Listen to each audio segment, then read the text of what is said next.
And so I don't want to like single you out, make you feel bad or anything, man. You are a good guy, and I know that your heart's in the right place. I know that you're probably saying things out of anger. I understand how you feel. This comment was in reply to me talking about white victims of police brutality. And this is what I tell other content creators about, policing up your own community. I'm not calling this man out to try to be mean to him.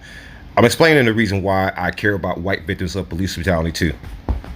One of the main reasons why is because I met a woman named Brenda Bryant.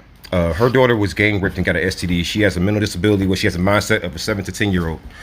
And so Stephanie Bryant was gang raped, and Leon Lott, who's the current sheriff of the year, covered up her rape to protect the sheriff's department and also the state of South Carolina from liability because she was in an adult care facility funded by the state of South Carolina. And so shortly after the case, Brenda, they dragged her into court over and over and over. She had won about $125,000 out of the case. The case is known as Madison Bryant v. Babcock Center. She won about $125,000 out of the case. And then shortly after the case, the judges started dragging her into court over and over and over again, draining all the money, assigning guardian ad litems, and making her pay for the attorney of the guardian ad litems. And to the point where they're in less than 2 years, they had drained all the money. And when she couldn't finally pay a $10,000 payment, a bench warrant was issued, and Brenda Bryant has not been home in over 10 years. That's what they do to people. So that was a woman, an old woman, and her mentally disabled daughter, who I fought for, who I was one of the main cheerleaders for. If I wasn't there, hardly anybody would know about what happened to Brenda Bryant. The video pinned at the top of my page that has 22,000 views, I want to say, that's about Brenda Bryant.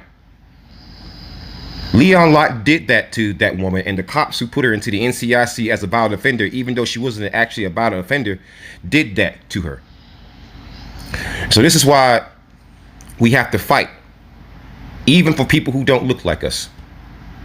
And yet, a lot of people who don't look like us will fight for the very people who are oppressing them. They will complain about gun control, and yet it's cops who enforce gun control. They will complain about businesses being shut down during the pandemic, and yet it was cops who were the one doing it. It wasn't Nancy Pelosi going out from door to door shutting down the business because they weren't following a vaccine fucking mandate, or mask mandate.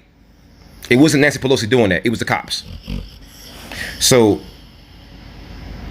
what I'm trying to explain to you is that the fight is similar. It's just that, unfortunately, with some people, they're so racist to the point where they can't see the fight as similar. But that doesn't affect how you feel. That shouldn't affect your spirit. That shouldn't bar you from showing some humanity and some compassion. Love everybody. I'm not saying all lives matter. I'm saying act like people matter, period.